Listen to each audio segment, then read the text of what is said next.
14 अक्टूबर पितृपक्ष अमावस्या। इस दिन चुपचाप गाय को खिला दी। यह एक छोटी सी चीज, ऋणपति भी होंगे, करोड़पति मिलेंगे। ये सभी संकटों और कष्टों से मुक्ति, पितृ दोष से बदल जाएगा। पितृ आशीर्वाद में आपके पितरों की बरसेगी आपके ऊपर कृपा। पूरे साल आपके घर में सदैव भरे रहेंगे अन्न धन के भंडार। यूं कहें कि आपकी 7 पुश्ते तक करेंगे रुपयों पैसों पर याद। दोस्तों, 7 पीढ़ियों तक बैंक बैलेंस बढ़ता चला जाएगा।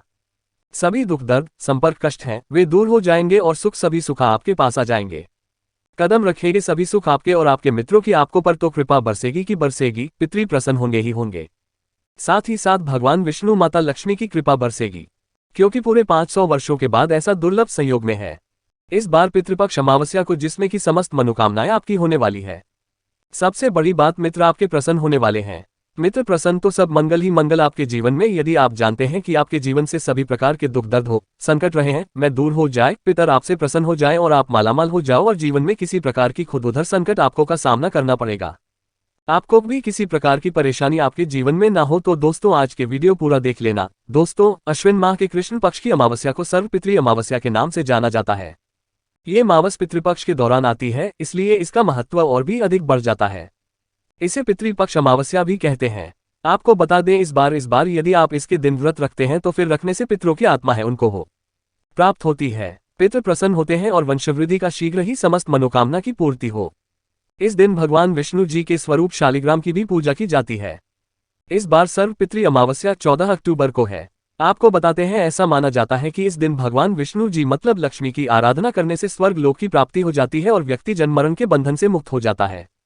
या तो उसके साथ ही साथ इस बार पितृपक्ष की जो अमावस्या है, इस दिन आपको सुबह प्रातःकाल जल्दी उठना है और स्नान आदि से निवृत्त होने के बाद आपको भगवान विष्णु जी की विधि विधान से पूजा अर्चना करनी है और पितृपक्ष का राशिफल आपको श्राद्ध अपने पितरों के निमित्त विधि अनुसार करें।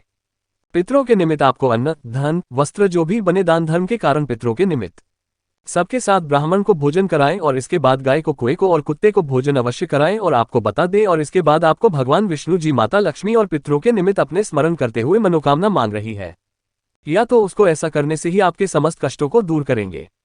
आपके पिता भगवान विष्णु जी तो प्रसन्न होंगे ही होंगे, तो आपके साथ पितृ भी प्रसन्न हो जाएंगे। शत्रु के निमित्त श्राद्ध क्रम विभिन्न अनुष्ठान आवश्यक नहीं है। जब दोस्त ऐसा करने से आपकी समस्त मनोकामनाएं पूर्ण होंगी और आपके जीवन में आपको अपार धन सुख संपत्ति की प्राप्ति होगी। या दोस्तों, बात कर लेते हैं गाय से जुड़ी कौन कौन से उपाय आपको 14 अक्टूबर यानी कि पितृपक्ष की अमावस्या को करनी है। जैसे कि आपके पितरों की कृपा प्राप्त हो, पितृ प्रसन्न हो जाए, भगवान विष्णु भी प्रसन्न हो जाए और 33 कोटि देवी देवता को धारण करने वाली गोमाता की भी कृपा प्राप्त, आपके जीवन से तत्काल गरीबी समाप्त हो जाएगी। जो भी हो दर्द संकट कष्ट है वे दूर हो जाए और सुख आपके कदमों में आ जाए। सुख आपके कदम तूने। तो चलिए शुरू करते हैं कौन कौन से महत्वपूर्ण अचूक चमत्कारिक उपाय है जो कि आपको 14 अक्टूबर अमावस्या के दिन चंद्र करने। चलिए शुरू कर दें। दोस्तों, सनातन परंपरा में गाय गंगा और गायत्री का बहुत ज्यादा धार्मिक महत्व है। मान्यता है कि गोमाता के शरीर पर 33 कोटि देवी देवताओं का वास होता है। गोमाता की सेवा एवं पूजा करने वाले जातक पर इन सभी देवी देवताओं की कृपा बरसती है। गोसेवा से न सिर्फ इस जन्म के बल्कि पूर्व जन्म के भी दोस्त दूर हो जाते हैं। प्रत्येक सुबह जब आपके घर में भोजन बनना प्रारंभ हो तो सबसे पहले बनाई गई रोटी को आप गोमाता के नाम से निकाल दें और भोजन करने से पूर्व गोमाता को इस रोटी को खिलाएं। यदि संभव हो तो काली गाय को खिलाएं। यदि काली गाय न मिले तो सफेद गाय को भी आप खिला सकते हैं। प्रत्येक पूजा और मांगलिक कार्य में दो माता या उनसे जुड़ी चीजें जैसे गाय का गोबर, बहुत्र गाय का दूध अथवा गाय के दूध से बना घी अवश्य शामिल करें। इससे आपको उन्हें फलों की प्राप्ति होगी। सनातन परंपरा के अनुसार जिससे घर में गाय होती है उस घर से जुड़े सभी वास्तु दोस्त स्वतः ही समाप्त हो जाते हैं। किसी भी पूजा में गाय से प्राप्त पंचगव्य युक्त पदार्थ का उपयोग अवश्य शामिल करें, क्योंकि पंचगव्य के बिना कोई भी पूजा पाठ और हवन सफल नहीं होता। या तो वो कृपा पाने के लिए प्रतिदिन अथवा महीने में परिवार सहित एक बार 2 साल जाने का नियम जरूर बनाएं और वहां गायों को हरा चारा जरूर खिलाएं। इससे आपको की प्राप्ति होगी और साथ ही साथ गौ सेवा और गोपूजा से 9 दिन शांत हो जाते हैं और इनसे जुड़े 200 का निदान हो जाता है। गर्मियों में गोमाता को पानी पिलाएं और सर्दी में गोमाता को गुड़ अवश्य खिलाएं। ध्यान रखें कि गर्मियों में गाय को गुड़ ना खिलाएं। अनेक देवी देवताओं को अपने शरीर पर धारण करने वाली गोमाता से जुड़े 150 और अशोक संकेत भी होते हैं।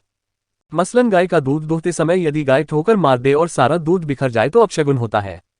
यदि कोई यात्रा पर निकल रहा हो और गाय अपने बछड़े को दूध पिलाती सामने आ जाए तो निश्चित रूप से जिस यात्रा के लिए आप निकले हैं वह यात्रा आपके लिए अवश्य सफल होगी और वह काम जिसके लिए आप निकले हैं वह अवश्य ही पूर्ण होगा। यात्रा पर जाते समय बाईं ओर गाय की आवाज आना और रात्रि में गाय की हुंकार करना भी शुरू होता है। दोस्तों के साथ गाय के साथ आप भूलकर भी ये काम ना करें, अन्यथा मिलता है घोर नरक और जीवन भर की परेशानियां। या दोस्तों, गाय को राष्ट्रीय पशु बनाए जाने और इन्हें मौलिक अधिकार दिए जाने की बात हो रही है तो सवाल उठता है कि गाय जब वो भारतीय संस्कृति का अहम हिस्सा है, तब भी गाय के साथ लोग खराब व्यवहार कैसे कर लेते हैं। गाय दर दर भटकती रहती है, भरपेट इन्हें चारा तक लोग नहीं देते। गाय जब तक दूध देती रहती है तो उनकी सेवा होती है, और जैसे ही दूध देना बंद कर देती है तो लोग इन्हें उनकी किस्मत पर छोड़ देते हैं, सड़कों पर और गलियों में भटकने के लिए। ऐसे में गोवंशी जीवों को कोई डंडे से मारता है तो कोई उन पर पानी डाल देता है, कभी वाहनों से इन्हें ठोकर लग जाती है तो कभी बीमार होकर बेचारी एक गाय दम तोड़ देती है। ऐसे में जरूरत है इन बातों को जानने की कि गाय को लेकर शास्त्रों में क्या कहा गया है, गाय के साथ आपको कैसा व्यवहार करना चाहिए। या दोस्तों, गाय को कभी भी मारना पीटना नहीं चाहिए। शास्त्रों में गाय को माता का दर्जा दिया गया है। गाय को मारने पीटने वाला माता को मारने पीटने वाले के समान बाप का भागी माना जाता है। ऐसे घरों को नरक लोक में वर्षों तक कष्ट भोगना पड़ता है, अगले जन्म पशु में मिलता है। कथा है कि गौतम मुनि ने गलती से गाय को डंडा मार दिया था, जिससे गाय की मृत्यु हो गई थी और इस पाप से मुक्ति के लिए इन्हें वर्षों तक तपस्या करनी पड़ी। भगवान श्री कृष्ण जी ने बैलेस रूप में आए वृतासुर का वध कर दिया था, जिससे मुक्ति के लिए भगवान श्री कृष्ण को संपूर्ण तीर्थों को एक कुंड में बुलाना पड़ा और इस कुंड में स्नान से वह पाप मुक्त हो गई थी। के साथ दो लोग पानी पी रहे हैं, गाय को भगाते हैं, वे घोर पापी के भागी बनकर नरक भोगते हैं, ऐसा पुराणों में बताया गया है। जबकि जो लोग गाय के लिए प्याऊ और चारागाह बनवाते हैं वह महाभाग्यवान होते हैं। ऐसे लोग घोर पाप से मुक्त होकर स्वर्ग जाते हैं और बड़े ही धनवान कुल में जन्म लेकर सुख भोगते हैं और साथ ही साथ आराम कर रहे हैं। गाय को कष्ट देकर कभी भी उठाना नहीं चाहिए। कहते हैं कि इस स्थान पर गाय बैठी है, वहां से नकारात्मक ऊर्जा समाप्त हो जाती है।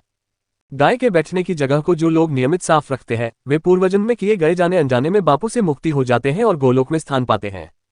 गाय को डंडा मारकर उठाना, पानी डालकर उठाने से ही मनुष्य पाप का भागी बनता है और अगले जन्म में उसे दर दर भटकना पड़ता है। और साथ ही साथ शास्त्रों में बताया गया है कि गाय का दूध उसके बछड़े के लिए होता है।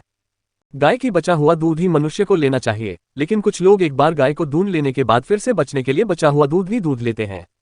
ऐसा करना घोर पाप कहा जाता है। ऐसे दूध को दोहराने वाला और ग्रहण करने वाला दोनों ही पाप की भागी बन जाते हैं। दोस्तों, के साथ शास्त्रों में कहा गया है कि गोवंश यानी गाय और बैल की सीट पर नहीं बैठना चाहिए। इनकी पीठ पर बैठने से माँ बाप लगता है। ऐसे लोगों को नरक की यातना भुगतनी पड़ती है। एकमात्र महादेव के अंश के उत्पन्न नंदी ही गोवंशी है, जिस पर स्वयं महादेव और महादेवी सवारी करती है, क्योंकि नंदी ने स्वयं अपनी इच्छा से महादेव की सवारी बनना स्वीकार किया था। और साथ ही साथ शास्त्रों में गाय के दान को बहुत ही महत्व दिया गया है, लेकिन ऐसी गाय का दान कभी नहीं करना चाहिए। तो बूढ़ी और बीमार हो कठोपनिषद में नदी की था की कथा भी इस संदर्भ में है कि जिस नचिकेता ने पिता द्वारा बूढ़ी गाय को दान करने पर आपत्ति जताई थी। दूध देने वाली और बछड़े सहित जो लोग गाय का दान करते हैं वह महान पुण्य को प्राप्त करके स्वर्ग में स्थान पाते हैं। दोस्तों, साथ ही साथ सूर्य, चंद्र, मंगल या शुक्र की युति राहु से हो पितृदोष होता है। ये भी मान्यता है कि सूर्य का संबंध पिता से, मंगल का संबंध रक्त से होने के कारण सूर्य यदि शनि, राहु या केतु के साथ स्थित हो या दृष्टि संबंधी हो तथा मंगल की युति राहु या केतु से हो तो पितृदोष होता है। इससे दोस्त से जीवन संघर्ष में बढ़ जाता है। यदि पितृदोष हो तो गाय को प्रतिदिन या किसी भी को या किसी पूर्णिमा के दिन या अमावस्या को रोटी, गुड़, चारा आदि खिलाने से पितृदोष से समाप्त हो जाता है। साथ ही साथ देसी गाय की पीठ पर जो खुद को बार होता है बृहस्पति गुरु है। अतः जन्मपत्री में यदि बृहस्पति अपनी राशि मकर में हो या अशुभ स्थिति में हो तो देसी गाय के इस 10 प्रतिभाग एवं शिवलिंग रूपी बल के दर्शन करने चाहिए तथा चने की दाल रखकर गाय को रोटी दें।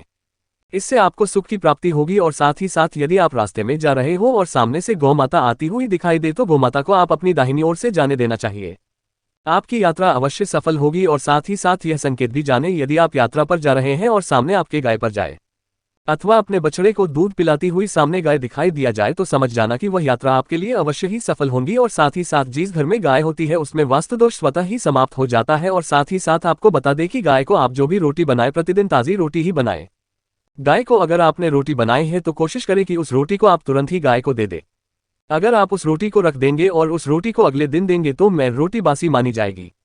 गाय को कभी भी बासी रोटी ना दें, इससे घर में नकारात्मक ऊर्जा वास करती है और जो भी कार्य आपके बनने वाले होंगे वह कार्य भी आपके बिल्कुल भी नहीं बनेंगे।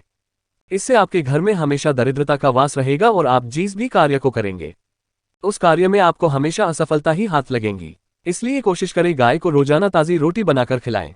रोटी को बिल्कुल ना रखें, बासी रोटी गाय को ना दे। और साथ ही साथ सड़ी गली चीजें गाय को नहीं खिलानी चाहिए कि घर में कोई फल है, कोई सब्जी है, सड़ जाए तो लोग क्या करते हैं, गाय को खिला देते हैं। नहीं, ऐसा नहीं करना चाहिए। ऐसा करने से यदि आप गाय को खिलाते हैं तो और आप पाप के बागी बन जाते हैं। आप बिल्कुल भी सड़ी गली चीजें गाय को ना दें। आपको वीडियो कैसी लगी कमेंट में जरूर बताएं।